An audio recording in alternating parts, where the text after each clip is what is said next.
CNN에서 게시된 다큐멘터리 하나가 미국을 떠들썩하게 만들었습니다. 첫날 조회수 500만 회를 돌파하며 소셜미디어를 강타했어요. 이게 정말 서울 한복판이야? 라는 댓글이 10만 개를 넘어섰습니다. 문제의 다큐멘터리는 서울 여의도 옆 작은 무인도에 관한 이야기였어요. 1968년 폭파된 후 50년 만에 스스로 되살아난 기적의 섬, 밤섬이었습니다. 영상 속에는 믿기 어려운 장면들이 가득했어요. 수달 가족이 국회의사당을 배경으로 자유롭게 헤엄치고 멸종됐다던 금개구리가 도심에서 울음을 터뜨렸습니다. 심지어 물수리가 마천루 사이를 활공하며 한강에서 물고기를 사냥하는 모습까지 담겼어요. CGI 아니야? 합성 맞지? 라며 의심하는 댓글들이 쏟아졌지만 서울을 다녀온 미국인들은 진짜 맞다며 증언했습니다. 미국 환경보호청은 긴급회의를 소집했고 하버드 환경대학원에서는 특별 세미나가 열렸어요. 도시생태학자들은 21세기 최고의 도시재생 사례라며 열광했습니다. 미국 뉴욕시에서는 한강의 밤섬을 모델로 한 생태보호구역을 만드는 것을 적극 검토하기 시작했습니다. 25년간 환경 다큐를 제작해온 CNN의 베테랑 PD 레이첼 카터도 처음엔 믿지 않았어요. 사라진 생명은 돌아오지 않는다는 확신을 갖고 서울로 날아갔거든요. 하지만 일주일 후 그녀는 완전히 다른 사람이 되어 돌아왔습니다. 대체 서울의 밤섬에서 무슨 일이 벌어지고 있는 걸까요? 잠깐만요. 혹시 지금 어디서 듣고 계신가요? 구독과 좋아요 미리 눌러주시면 건강하고 행복한 기운 듬뿍 받으실 거예요. 저는 레이첼 카터입니다. CNN에서 환경 다큐멘터리를 만드는 PD죠. 새벽 3시 아틀란타 본사 편집실은 커피 냄새와 형광등 소리로 가득했습니다. 모니터에는 시리아 난민 리포트가 끝없이 반복되고 있었어요. 제가 지난 6개월간 매달려온 프로젝트였습니다. 밤늦게까지 편집하느라 목이 쉬어 있었어요. 문이 열리는 소리가 났어요. 콘텐츠 총괄 스콧 린이 들어왔습니다.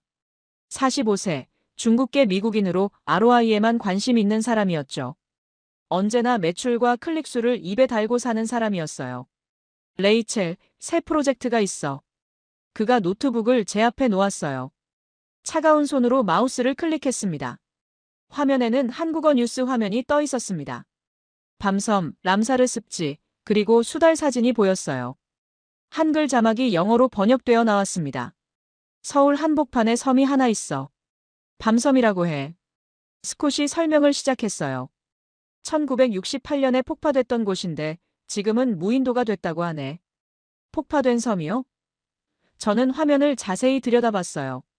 작은 섬이 여의도 고층 빌딩들 사이에 떠 있었습니다. 여의도 바로 옆이야. 근데 생물들이 돌아왔다는 거지. 스콧의 목소리에 회의감이 묻어 있었어요.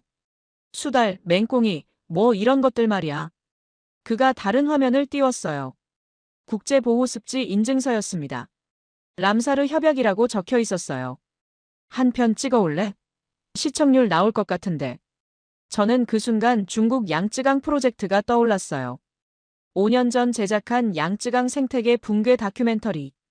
개발로 인해 사라져간 강돌고래, 멸종된 양쯔악어. 그 참혹한 현장들을 기록했었죠. 양쯔강에서 마지막 강돌고래를 촬영했을 때가 생생했어요. 탁한 물 위로 잠깐 떠올랐다가 사라진 등지느러미. 그게 제가 본 마지막 모습이었습니다. 이후 그 종은 멸종 선언됐어요. 도시개발은 자연을 죽입니다. 한번 죽은 생태계는 돌아오지 않아요. 그게 제가 배운 잔혹한 진실이었습니다. 폭파된 섬에서 생물이 돌아왔다고요? 저는 고개를 저었어요. 말이 안 되는데요. 다이너마이트로 날려버린 곳에서요? 그래서 확인하러 가는 거지. 스콧이 냉소적으로 웃었어요. 한국의 그린워싱이 얼마나 정교한지 보고 와. K-팝처럼 말이야. 화면 속 밤섬은 작고 조용해 보였어요. 여의도의 고층 빌딩들 사이에 초록빛 점처럼 떠 있었습니다. 정말 저곳에서 생명이 살고 있을까요? 아니면 또 다른 이미지 조작일까요? 제가 환경 다큐를 시작한 이유는 명확합니다. 어릴 때 아버지와 함께 허드슨 강 바다새 보호구역을 자주 갔었거든요. 아버지는 조류학자였어요. 제 손을 잡고 새들의 이름을 하나하나 가르쳐줬습니다. 저기 봐, 레이첼. 외가리가 물고기를 잡네. 아버지의 따뜻한 목소리가 떠올랐어요. 자연은 우리가 지켜줘야 해. 한번 사라지면 영원히 못 돌아와. 아버지가 늘 하시던 말씀이었어요. 그때는 그 말의 무게를 몰랐습니다. 단순히 교훈적인 이야기인 줄 알았어요. 하지만 아버지가 심장마비로 돌아가신 후 그 보호구역도 개발로 사라졌습니다. 부동산 회사가 들어와 호화주택단지를 지었어요. 새들은 어디로 갔을까요? 아무도 모릅니다. 한번 사라진 것은 돌아오지 않거든요. 언제 출발하죠? 제가 물었습니다. 다음 주면 어때? 사미르 바세라가 촬영 맡을 거야. 스콧이 달력을 넘기며 대답했어요. 사미르 바세라. 인도 출신 촬영 감독으로 생태 다큐 전문가였습니다. 말은 별로 없지만 카메라 감각이 뛰어난 사람이었죠. 인도 북부에서 호랑이 보호구역 다큐로 여러 상을 받은 실력자였어요. 그런데 정말 취재할 만한 가치가 있을까요? 저는 여전히 의심스러웠어요. 조작된 콘텐츠일 가능성이 높잖아요. 그걸 확인하는 게 내일이지. 스콧이 노트북을 닫았어요. 어차피 조작이면 그것도 좋은 소재야. 한국의 가짜 환경 정책 폭로. 저는 한숨을 쉬었어요. 스콧은 언제나 클릭수만 생각했습니다. 진실은 관심 없었어요. 센세이셔널한 제목만 있으면 됐죠. 하지만 저에게는 달랐습니다. 정말로 생명이 돌아온 곳이 있다면, 정말로 회복된 자연이 존재한다면, 그건 희망이 될 수 있겠죠. 적어도 아버지께 보여드릴 수 있는 증거가 될 테니까요.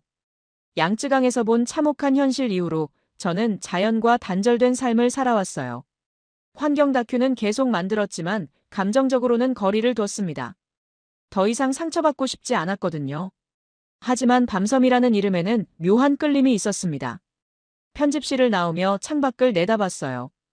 아틀란타의 새벽은 여전히 어두웠습니다. 네온사인과 가로등만이 도시를 비추고 있었어요. 자연의 어둠은 어디에도 없었습니다. 새소리 대신 자동차 소음만 들렸어요. 서울의 밤섬. 정말 그곳에 생명이 살고 있을까요? 아니면 또 다른 정교한 거짓말일까요? 한국은 이미지 관리에 능숙한 나라라고 들었거든요. 집으로 돌아가는 길에 아버지 생각이 났어요. 자연은 포기하지 않는다, 레이첼. 돌아가시기 전 마지막으로 하신 말씀이었습니다.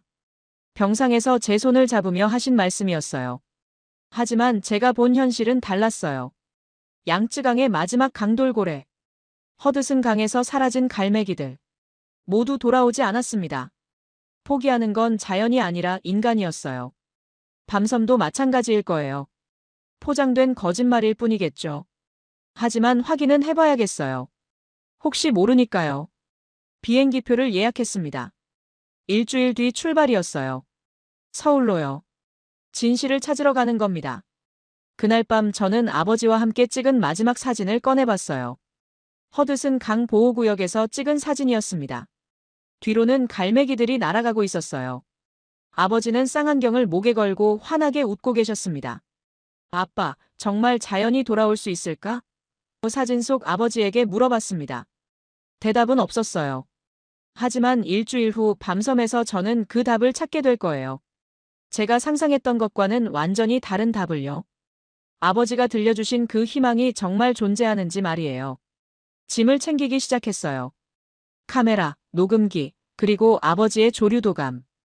25년 전 아버지가 제게 남겨주신 마지막 선물이었습니다. 낡은 표지에는 아버지의 필기가 빼곡히 적혀 있었어요. 혹시 모르니까요. 정말 새들이 돌아온 곳이 있다면 아버지의 도감으로 그들을 확인해보고 싶었어요.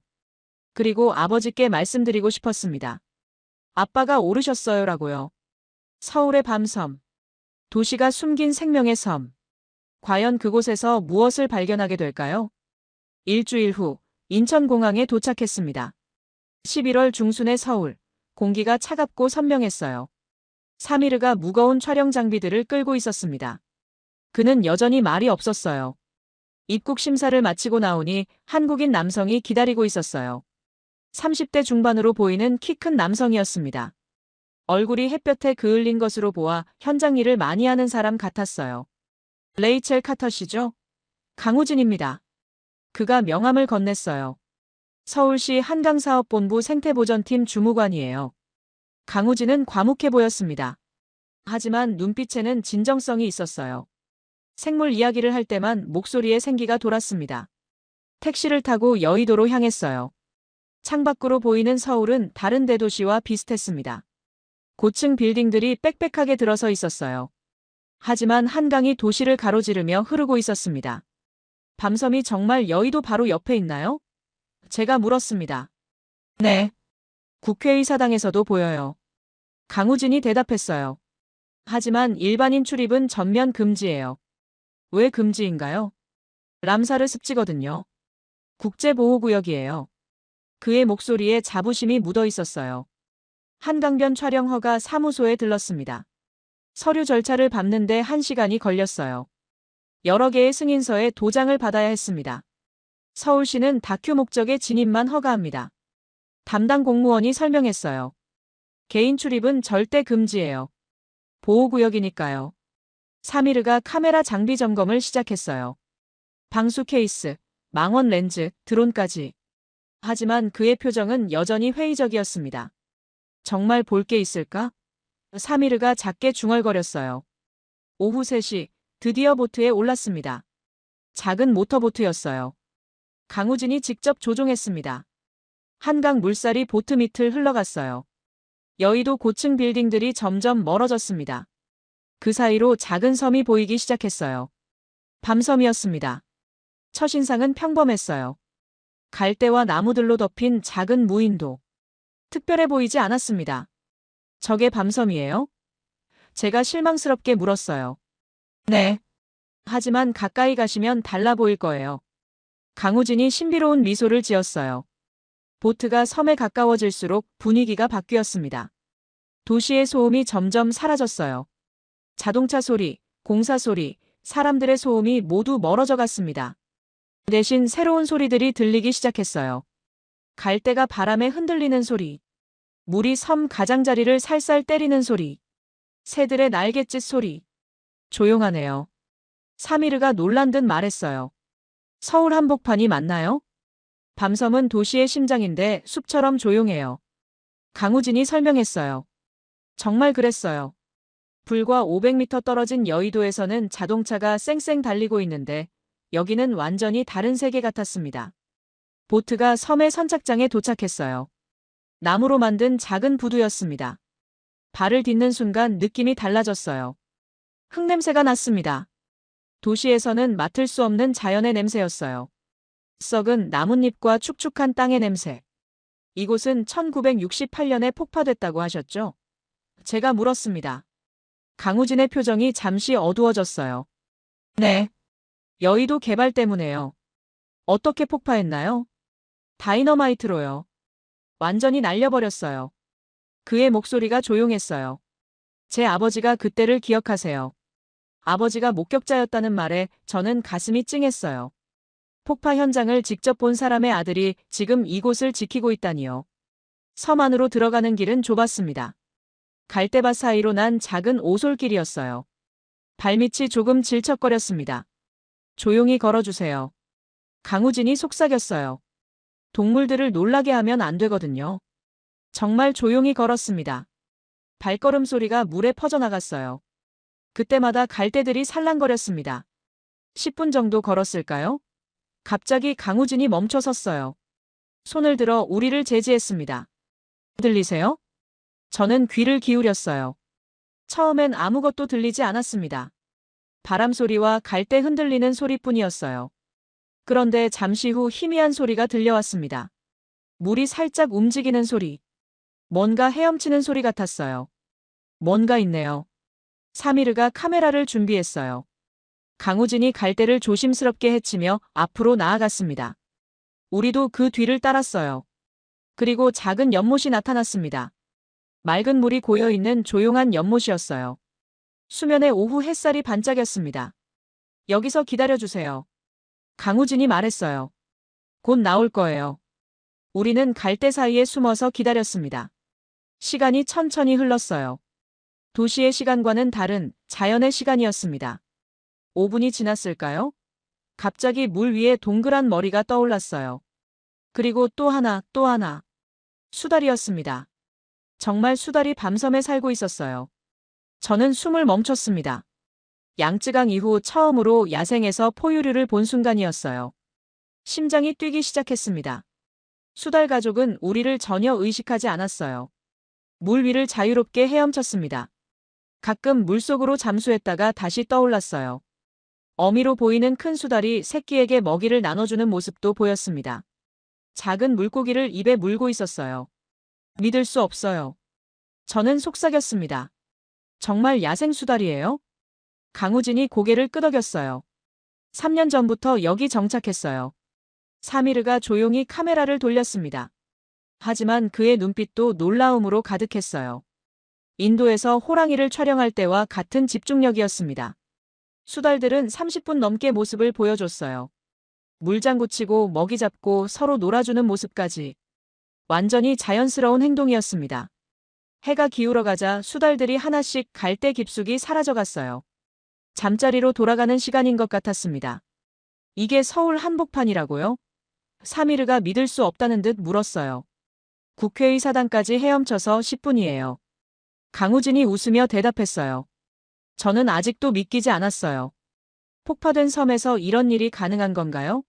정말 자연이 스스로 회복된 건가요? 내일 더 깊은 곳을 보여드릴게요. 강우진이 말했어요. 더 놀라운 게 있거든요.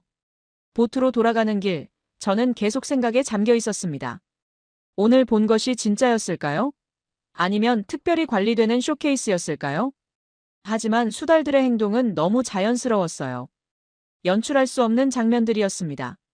여의도 고층 빌딩들이 다시 보이기 시작했어요.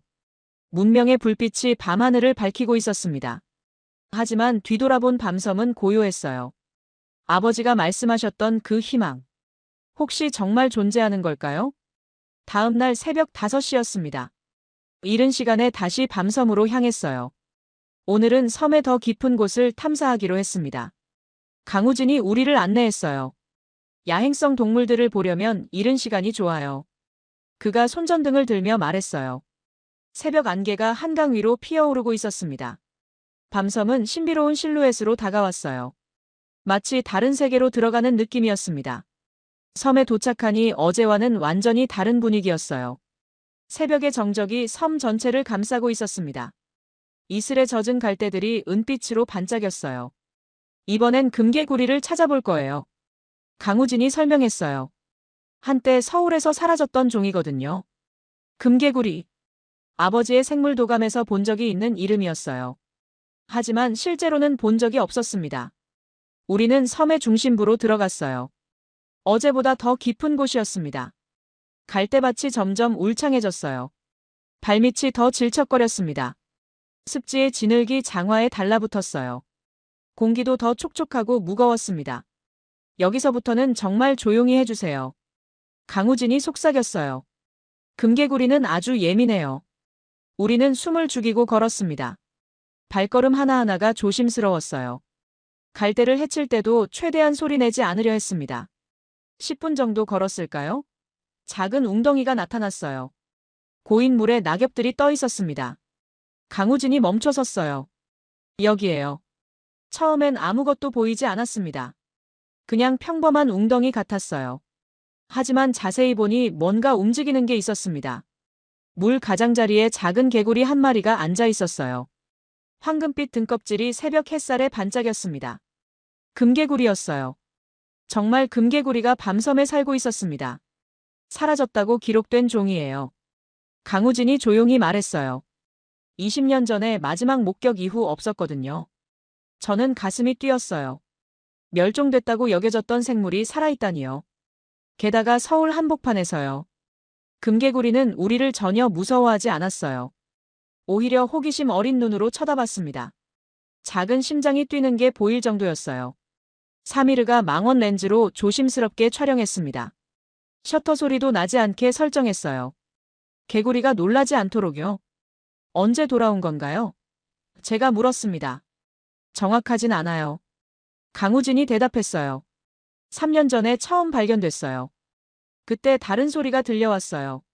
낮고 깊은 울음소리였습니다. 멀리서 들려오는 소리 같았어요. 맹꽁이에요. 강우진이 귀를 기울이며 말했어요. 아직 시간이 아닌데 우네요. 맹꽁이 울음소리가 점점 커졌어요. 한 마리가 아니었습니다. 여러 마리가 함께 울고 있었어요. 저쪽으로 가봐요. 강우진이 소리나는 방향을 가리켰어요. 우리는 또 다른 습지로 향했습니다. 울음소리가 점점 가까워졌어요. 가슴이 설레기 시작했습니다. 아버지와 함께 허드슨 강에서 들었던 개구리 소리가 떠올랐어요. 그때와 비슷한 울림이었습니다. 자연이 살아있다는 증거 같은 소리. 새로운 웅덩이에 도착했어요. 여기는 좀 더 컸습니다. 물 위로 작은 거품들이 올라오고 있었어요. 저기 보세요. 강우진이 조용히 가리켰어요. 물속에서 작은 그림자들이 움직이고 있었습니다. 맹꽁이들이었어요. 물속에서 울음을 터뜨리고 있었습니다. 먼 식기가 아닌데 이상하네요. 강우진이 중얼거렸어요. 갑자기 울음소리가 멈췄어요. 완전한 정적이 흘렸습니다. 우리 모두 숨을 죽였어요. 그리고 다시 시작됐어요. 이번엔 더 많은 소리였습니다. 금개구리와 맹꽁이가 함께 부르기 시작했어요. 합창이네요. 사미르가 감탄했어요. 정말 자연의 합창이었습니다. 각기 다른 음색이 어우러져 아름다운 멜로디를 만들고 있었어요. 도시 한복판에서 들을 수 있는 소리가 아니었습니다. 저는 눈을 감고 소리에 집중했어요. 25년 전 아버지와 함께 들었던 그 소리. 허드슨 강에서 사라졌던 그 아름다운 울음. 여기서 다시 들을 수 있다니요.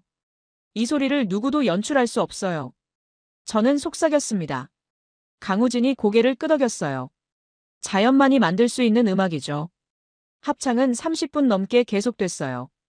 해가 떠오르면서 점점 소리가 잦아들었습니다. 낮이 되면 개구리들도 쉬는 시간이거든요.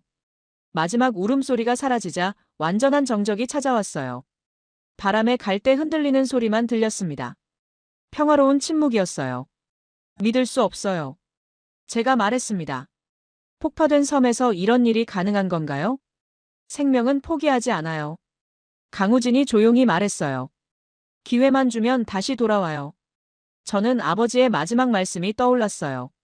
자연은 포기하지 않는다. 정말 그런 걸까요? 돌아가는 길에 또 다른 발견이 있었어요.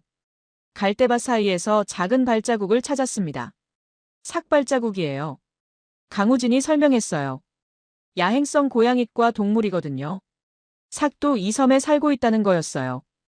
포유류, 양서류, 그리고 맹금류까지. 생태계 전체가 복원되고 있었습니다. 보트에 돌아와서 저는 깊은 생각에 잠겼어요. 오늘 본 것들이 정말 자연스러운 복원의 결과일까요? 아니면 특별한 관리 프로그램이 있는 걸까요? 어떻게 이런 일이 가능한 건가요? 사미르가 물었어요. 강우진이 잠시 생각하더니 대답했어요. 우리가 아무것도 하지 않았거든요. 아무것도 안 했다고요? 네. 그냥 내버려뒀어요.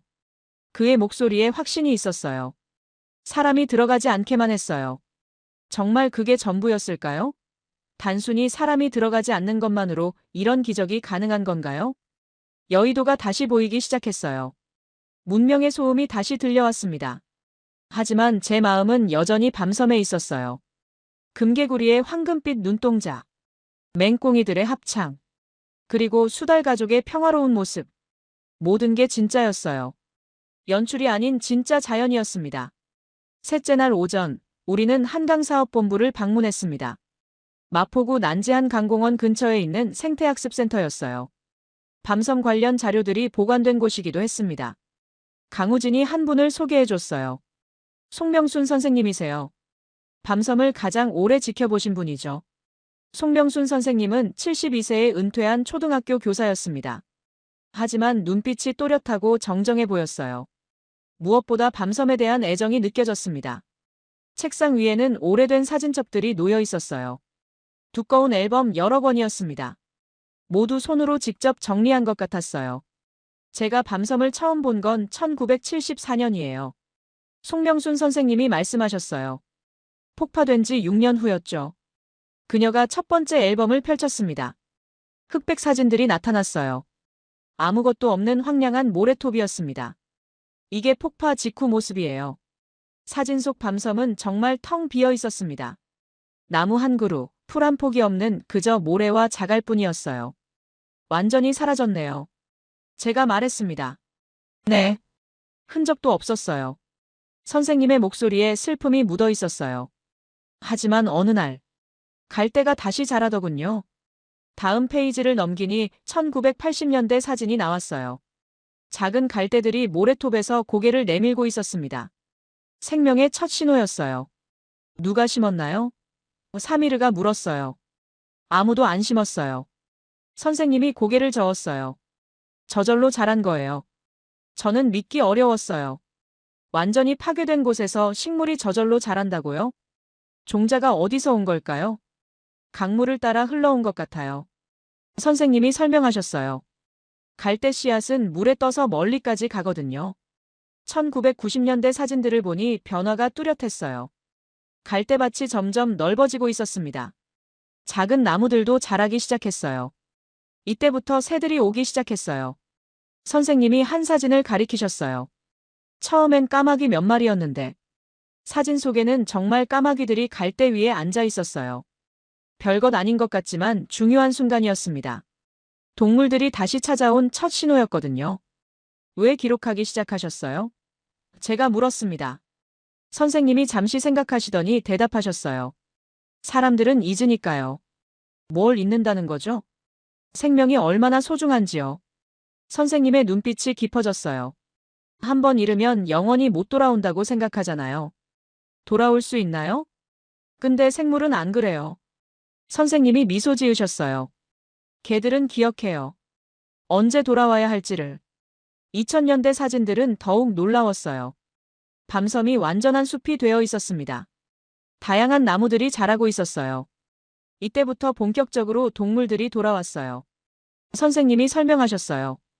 외가리, 백로부터 시작해서 그리고 최근 사진들을 보여주셨어요. 수달, 금개구리, 맹꽁이 사진들이었습니다. 모두 선생님이 직접 찍은 것들이었어요. 이 할머니가 다 촬영하신 거예요? 사미르가 놀라며 물었어요. 네.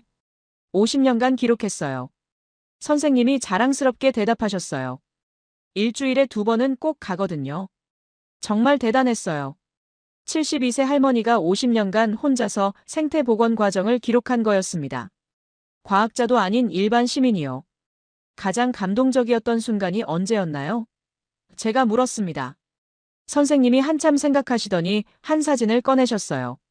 금개구리가 연못에 앉아 있는 사진이었습니다. 3년 전에 이 아이를 처음 봤을 때요. 선생님의 목소리가 떨렸어요. 얘가 돌아왔구나 싶었어요. 감동적이셨겠어요. 울었어요. 선생님이 솔직하게 말씀하셨어요. 혼자서 한참 울었어요. 저는 가슴이 뭉클해졌어요. 50년을 기다린 끝에 마주한 기적. 그 순간의 감동이 얼마나 컸을까요? 사람들이 믿지 않았겠어요. 제가 말했습니다. 그렇죠. 서울 한복판의 금개구리라니. 선생님이 웃으셨어요. 저도 처음엔 못 믿겠더라고요. 선생님은 또 다른 앨범을 펼치셨어요. 개구리 울음소리의 주파수 분석표였습니다. 직접 녹음해서 분석한 거였어요. 소리도 기록하세요? 네. 울음소리가 생명의 증거거든요. 선생님이 설명하셨어요. 종마다 다른 주파수를 내요. 정말 과학적이었어요. 전문 연구자 못지않은 정확성이었습니다. 마지막 앨범에는 미래 계획이 적혀 있었어요. 앞으로 관찰하고 싶은 생물들의 목록이었습니다. 아직도 기대하는 동물들이 있어요. 선생님이 목록을 보여주셨어요. 삭도 더 자주 보고 싶고 수리부엉이도 올 수 있을 것 같아요. 확신하세요? 50년을 봤는데 확신 안 할 수가 있나요? 선생님의 눈빛이 반짝였어요. 돌아오는 길에 저는 깊은 감동에 잠겼어요. 송명순 선생님 같은 분이 있기 때문에 밤섬의 기적이 가능했던 것 같았어요. 기록하는 사람, 기다리는 사람, 믿는 사람. 그런 사람들이 있기 때문에 자연도 포기하지 않는 것 같았어요. 내일은 비가 온대요. 강우진이 날씨 예보를 확인하며 말했어요. 비가 오면 어떤가요? 맹꽁이들이 더 활발해져요. 그가 기대에 찬 목소리로 말했어요. 합창이 더 크게 들릴 거예요. 저는 가슴이 설렜어요. 내일은 어떤 놀라운 일이 기다리고 있을까요? 아버지에게 보고하고 싶었어요. 아빠, 자연은 정말 포기하지 않아요. 기다리는 사람이 있으면 반드시 돌아와요. 송명순 선생님이 그걸 증명해 주셨거든요. 넷째 날 아침, 정말로 비가 내리기 시작했습니다. 11월 중순의 차가운 비였어요. 하지만 강우진은 오히려 기뻐했습니다. 오늘이 기회예요. 그가 우산을 챙기며 말했어요. 비 온 뒤가 가장 좋거든요. 우리는 비를 맞으며 밤섬으로 향했습니다. 한강 위로 내리는 비가 물 위에 동심원을 그렸어요. 평소보다 더 신비로운 분위기였습니다. 섬에 도착하니 모든 것이 달라 보였어요. 갈대들이 비에 젖어 더 싱그러웠습니다. 공기도 더 촉촉하고 생생했어요. 비가 그치면 시작될 거예요. 강우진이 예언하듯 말했어요. 정말 그랬어요. 오후 3시쯤 비가 멈추자 섬 전체가 달라졌습니다. 무릉덩이들이 곳곳에 생겨났어요. 들리세요? 강우진이 귀를 기울였어요. 저는 조심스럽게 들어봤습니다. 처음엔 물소리만 들렸어요. 하지만 점점 다른 소리가 섞이기 시작했습니다. 개골개골. 희미하지만 분명한 개구리 소리였어요. 하나가 아니었습니다. 여러 곳에서 동시에 들려왔어요. 시작됐네요. 사미르가 녹음기를 준비했어요. 점점 소리가 커졌습니다. 1마리, 2마리, 3마리. 어느새 10여 마리의 맹꽁이가 함께 울고 있었어요. 웅장하네요. 저는 감탄했어요. 그런데 이건 시작일 뿐이었습니다. 해가 질 무렵 진짜 놀라운 일이 벌어졌어요. 맹꽁이 소리에 금개구리 소리가 합쳐졌습니다. 그리고 다른 종류의 개구리 소리까지. 완전한 개구리 교향악단이 만들어졌어요. 이런 건 처음 들어봐요. 강우진도 놀라워했어요. 보통 한두 종만 우는데. 정말 장관이었습니다. 각기 다른 음색과 리듬이 어우러져 자연의 심포니를 만들고 있었어요. 서울 한복판에서 들을 수 있는 소리가 아니었습니다. 저는 눈을 감고 소리에 집중했어요. 25년 전 허드슨 강에서 아버지와 함께 들었던 그 소리. 하지만 이건 그보다 더 풍부했습니다. 더 다양하고 더 생생했어요. 이 소리를 들으러 사람들이 올까요? 제가 물었습니다. 아니요. 일반인은 출입 금지거든요. 강우진이 대답했어요. 우리만 들을 수 있어요. 특권이었어요. 세상에서 몇 안 되는 사람만이 들을 수 있는 자연의 음악. 가슴이 벅찼습니다. 합창은 밤 10시까지 계속됐어요. 달이 떠오르자 점점 소리가 잦아들었습니다. 하지만 완전히 멈추지는 않았어요. 저들은 왜 우는 건가요? 사미르가 물었어요. 2번 씻기 신호죠. 강우진이 설명했어요. 비가 오면 무릉덩이가 생기니까. 그럼 새끼들도 태어날까요? 그럼요. 내년 봄이면 더 많은 개구리를 볼 수 있을 거예요. 희망적인 이야기였어요. 생명이 늘어난다는 것. 세대가 이어진다는 것. 그날 밤 보트에서 돌아오는 길에 저는 생각했어요. 오늘 들은 소리가 얼마나 소중한지. 이런 소리를 내는 생물들이 얼마나 기적적인지. CNN에서 이 소리를 방송하면 어떨까요? 제가 강우진에게 물었어요. 좋죠. 더 많은 사람이 알아야 해요. 그가 대답했어요. 하지만 너무 많은 사람이 오면 안 되겠죠? 맞는 말이었어요. 관심은 필요하지만 보호도 중요했습니다. 균형이 필요한 문제였어요. 호텔에 돌아와서 녹음 파일을 들어봤어요. 사미르가 녹음한 2시간짜리 개구리 합창이었습니다. 진짜 자연이 만든 음악이었어요. 이걸 전 세계 사람들이 들으면 어떨까요? 도시에서 이런 소리가 날 수 있다는 걸 알면요. 스콧에게 중간 보고를 했습니다. 개구리 합창 파일도 함께 보냈어요. 답장이 빨리 왔습니다. 흥미롭지만 시청률 나올까? 좀 더 자극적인 소재 없어? 역시 스콧다운 반응이었어요. 클릭수만 생각하는 사람. 자연의 소중함은 이해하지 못했습니다. 하지만 저는 확신했어요. 이 소리야말로 가장 강력한 메시지라고. 생명이 살아있다는 증거라고. 아버지가 들으셨다면 어떠셨을까요? 레이첼아, 자연은 정말 포기하지 않네. 그렇게 말씀하셨을 것 같아요. 내일은 밤섬의 하늘을 살펴보기로 했습니다. 맹금류를 찾아보는 거예요. 또 어떤 놀라움이 기다리고 있을까요? 창밖을 내다봤어요. 서울의 밤은 여전히 밝았습니다. 하지만 어딘가에서는 개구리들이 노래하고 있겠죠. 생명의 찬가를요. 5째 날 새벽이었습니다. 오늘은 밤섬 상공의 맹금류를 관찰하기로 했어요. 강우진이 특별한 장비를 가져왔습니다.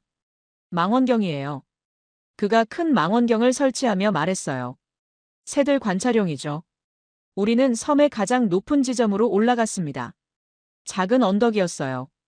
여기서 한강 전체가 내려다 보였습니다.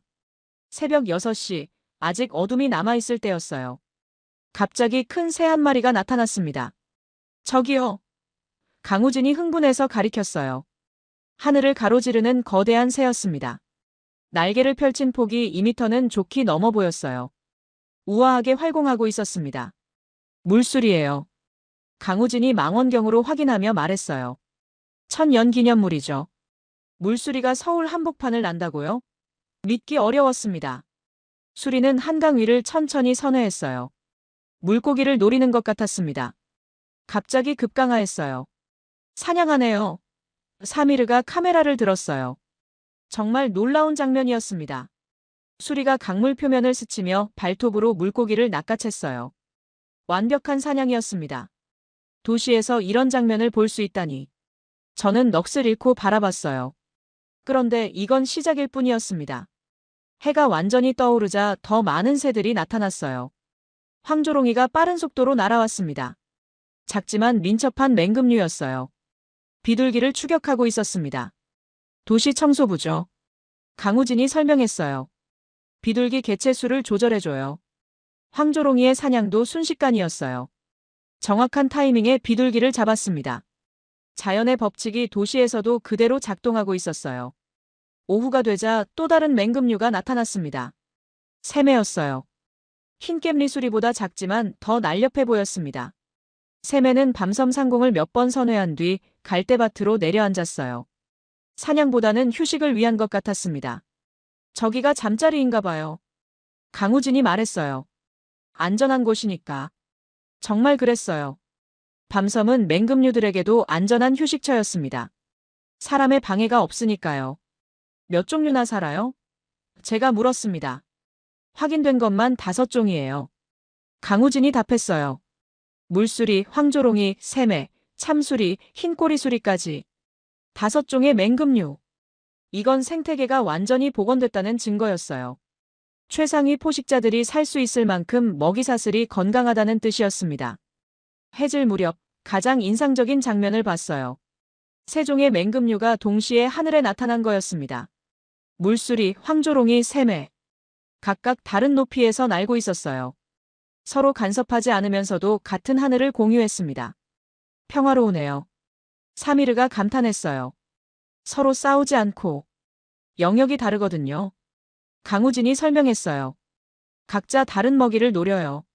정말 지혜로운 자연의 시스템이었어요. 경쟁보다는 공존을 선택한 것 같았습니다. 그때 물수리가 특별한 행동을 보였어요. 밤섬 상공에서 오랫동안 머물며 원을 그렸습니다. 마치 섬을 지키는 것 같았어요. 영역 표시인가요? 제가 물었습니다. 아니면 인사일 수도 있고요. 강우진이 웃으며 대답했어요. 우리한테 보여주는 것 같아요. 정말 그런 느낌이었어요. 수리가 우리를 의식하고 있는 것 같았습니다. 환영하는 것 같기도 하고 경고하는 것 같기도 했어요. 이 도시의 새는 울음 대신 바람을 남기네요. 저는 시적인 표현을 써봤어요. 사미르가 카메라를 내렸습니다. 이건 촬영할 게 아니에요. 그냥 감상해야 해요. 맞는 말이었어요. 이 순간은 기록보다는 경험이 중요했습니다. 마음으로 느끼고 기억해야 할 장면이었어요. 맹금류들의 비행은 1시간 넘게 계속됐어요. 해가 완전히 지자 하나씩 자신들의 잠자리로 돌아갔습니다. 마지막으로 새매가 밤섬 위를 한 바퀴 돌고 갈대밭으로 사라졌어요. 하늘이 비어있게 되자 갑자기 적막이 찾아왔습니다. 매일 이런 광경을 볼 수 있나요? 사미르가 물었어요. 거의 매일이요. 강우진이 자랑스럽게 대답했어요. 저희들에게 밤섬은 집이거든요. 집이라는 표현이 마음에 와닿았어요. 사람만이 집을 갖는 게 아니었습니다. 야생동물들도 안전한 집이 필요했어요. 돌아오는 길에 저는 생각했어요. 오늘 본 맹금류들이 얼마나 행복해 보였는지. 자유롭게 날고 사냥하고 쉴 수 있는 공간이 있다는 것. 인간이 만든 도시에서 다시 맹금류가 나는 장면을. 저는 중얼거렸어요. 제가 촬영하게 될 줄 몰랐어요. 감동적이죠? 강우진이 물었어요. 네. 정말 감동적이에요. 아버지가 보셨다면 어떠셨을까요? 레이첼아, 하늘도 포기하지 않았구나. 그렇게 말씀하셨을 것 같아요. 내일은 물속을 탐사하기로 했습니다. 밤섬에 숨겨진 생명을 찾아보는 거예요. 또 어떤 발견이 있을까요? 여섯째 날, 드디어 밤섬의 물속을 탐사하기로 했습니다. 강우진이 특별한 수중 카메라를 가져왔어요. 방수 기능이 있는 전문 장비였습니다. 오늘은 정말 특별한 걸 보여드릴 거예요. 그가 기대에 찬 목소리로 말했어요. 물속에 숨어 있는 생명들이요. 우리는 섬의 중심부로 들어갔습니다. 어제까지 가보지 않은 더 깊은 곳이었어요. 물이 가장 맑다는 연못이 있다고 했습니다. 20분 정도 걸어서 도착한 곳은 정말 신비로웠어요. 숨겨진 연못이라고 할 만했습니다. 갈대들이 사방을 둘러싸고 있어서 밖에서는 보이지 않았어요. 여기가 밤섬의 심장이에요. 강우진이 말했어요. 가장 오래된 물웅덩이거든요. 연못은 생각보다 깊어 보였습니다. 물도 맑았어요. 바닥까지 훤히 들여다 보였습니다. 뭔가 살고 있나요? 사미르가 물었어요. 많은 생물이 살아요. 강우진이 수중 카메라를 준비하며 답했어요. 특히 물고기들이요. 수중 카메라를 물에 넣자 신비한 세계가 펼쳐졌습니다. 모니터를 통해 물속을 볼 수 있었어요. 수초들이 물살에 흔들리고 있었습니다. 저기 봐요. 강우진이 화면을 가리켰어요. 작은 물고기 떼가 지나가고 있었습니다. 은빛 비늘이 햇빛에 반짝였어요. 아름다운 광경이었습니다. 저건 뭐예요? 제가 물었습니다. 피라미예요. 한강 토종 물고기죠. 강우진이 설명했어요. 수질이 좋아야 살 수 있어요. 카메라를 더 깊이 넣자 다른 물고기들도 보였어요. 붕어, 잉어, 그리고 이름 모를 작은 물고기들. 생각보다 다양했습니다. 물고기가 이렇게 많다니. 사미르가 놀라워했어요. 그런데 갑자기 특별한 것이 나타났어요.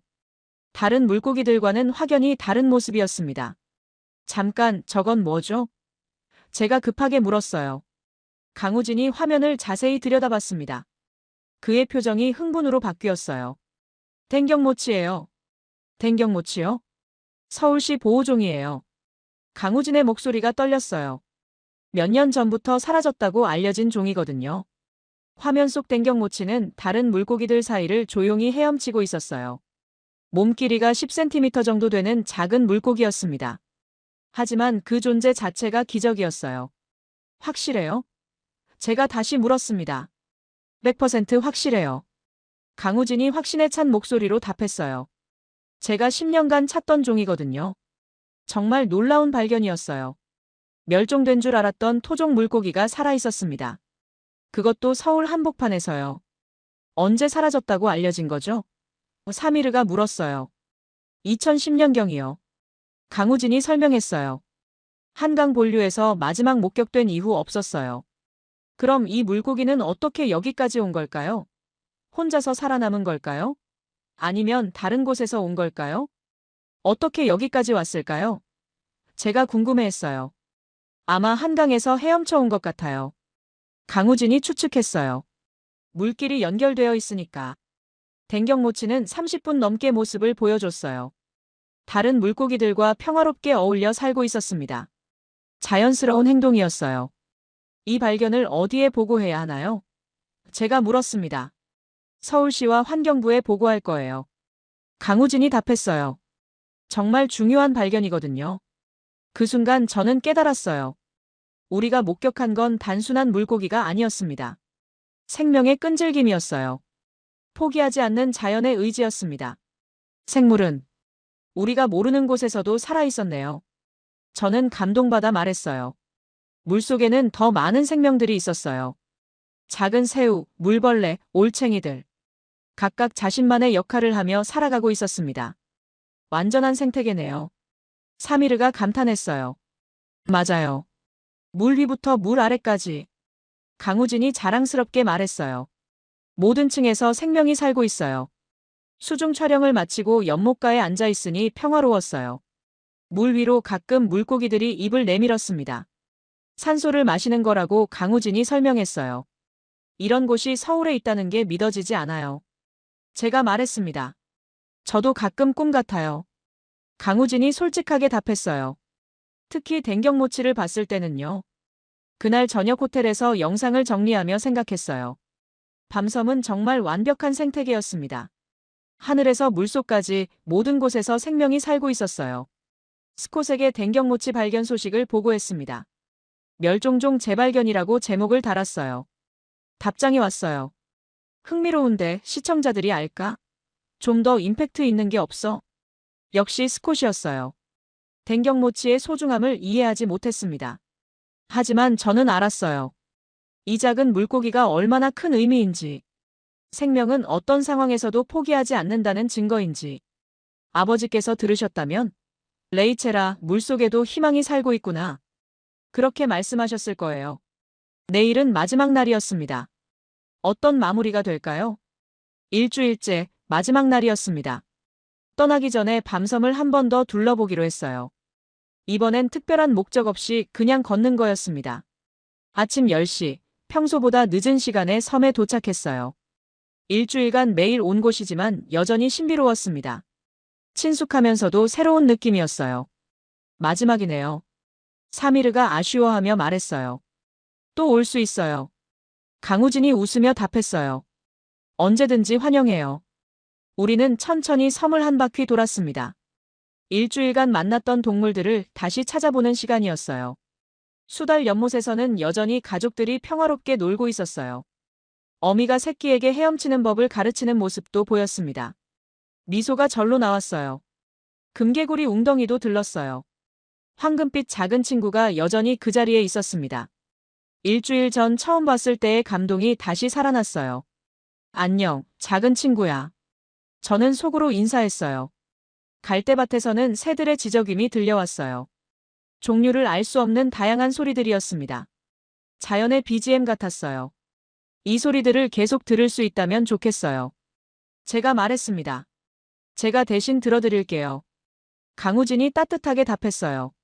매주 와서 안부를 확인하거든요. 고마운 사람이었어요. 이런 분이 있기 때문에 밤섬의 기적이 가능했던 것 같았습니다. 오후가 되자 송명순 선생님이 오셨어요. 마지막 인사를 하러 오신 거였습니다. 어떠셨어요? 선생님이 물으셨어요. 믿을 수 없는 일주일이었어요. 저는 진심으로 말씀드렸어요. 제 생각이 완전히 바뀌었어요. 뭐가 가장 감동적이었나요? 저는 잠시 생각해봤어요. 수달, 금개구리, 맹꽁이 합창, 댕경모치. 모든 게 소중했어요. 소리였어요. 제가 답했습니다. 개구리들의 합창이요. 아, 그 소리. 선생님의 눈빛이 부드러워졌어요. 50년을 기다린 소리죠. 앞으로도 계속 들을 수 있을까요? 물론이죠. 선생님이 확신에 차서 말씀하셨어요. 이제 시작일 뿐이에요. 해질 무렵, 우리는 섬의 가장 높은 곳에 올라갔습니다. 여의도 전체가 내려다 보이는 곳이었어요. 고층 빌딩들이 석양에 물들어 있었습니다. 저기가 제가 사는 도시예요. 강우진이 서울 시내를 가리키며 말했어요. 하지만 이곳이 진짜 집 같아요. 정말 그런 것 같았어요. 밤섬은 서울 사람들의 숨겨진 집이었습니다. 아무도 모르는 비밀 정원이었어요. 그때 하늘에서 익숙한 실루엣이 나타났어요. 새매였습니다. 일주일간 여러 번 봤던 그 새매였어요.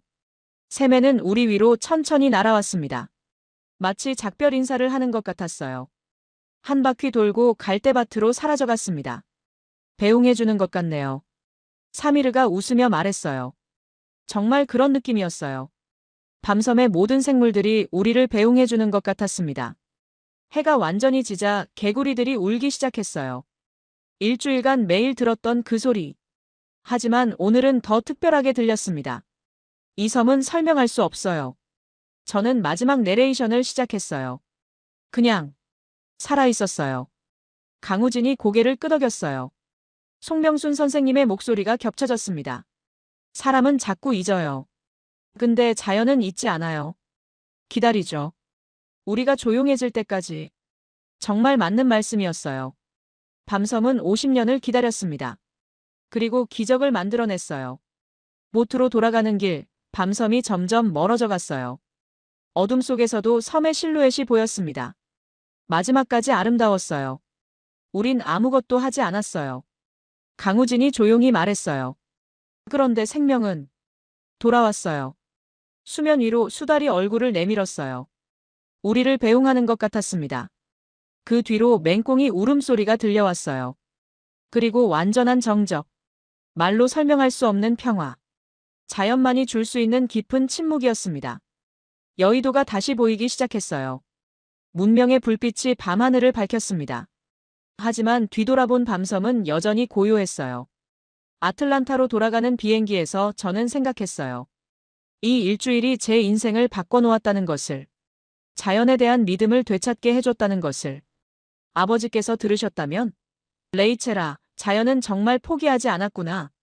기다리는 사람이 있으면 반드시 돌아와. 밤섬이 그걸 증명해줬어요. 송명순 선생님이 그걸 보여주셨고요. 강우진 같은 사람이 그걸 지켜나가고 있었습니다. 창밖으로 서울이 멀어져 갔어요. 하지만 밤섬의 소리는 여전히 제 귀에 남아 있었습니다. 평생 잊지 못할 자연의 음성이었어요. 생명은 포기하지 않습니다. 밤섬이 그걸 증명했어요. 우리에게도 희망이 있다는 걸요. 갈대 스치는 바람 소리와 함께